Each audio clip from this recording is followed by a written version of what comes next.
विरोधी पक्षांक सरकाराचेर टिका करपाचो लोकशायेंत हक्क आसा, पूण जेन्ना राज्या खातीर सर्वपक्षीय निर्णय घेवपा खातीर तांकां सरकाराचें आपोवणें वता तेन्ना तांणी सरकारा मुखार आपलें म्हणणें मांडूंक जाय, अशें पर्यटन मंत्री रोहन खंवटेन म्हणलां.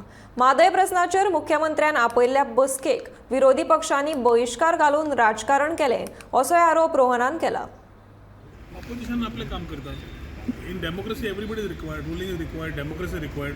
तांणी जो विशय रेज केला तांकां आज फोरम आशिल्लें बरोबरीन उलोवपाक. मुख्यमंत्र्याचो एक प्रस्ताव आशिल्लो की सगळ्यांनी बरोबरीन रिप्रेझेंट करया. How politically let us take this because it is the life line of the state. आतां ऑपोजिशन जे भायर विशय घेता as a part of democracy they are taking it. But if they were serious enough they should have been here to represent and suggest and advise. Because AG आशिल्लो, CMO आशिल्लो, CSO आशिल्लो, सगळेच जाण who are required in the system where there including the MLAs and ministers. So it should have been everybody coming and looking at the way ahead. ते समज जावना जाल्यार दुर्दैवाचें आसा. मागीर तें राजकारण म्हणना जाल्यार आनी कितें. But I would still call upon all my colleagues politically to come together on the issue of Mhadei to ensure that we have our lifeline intact.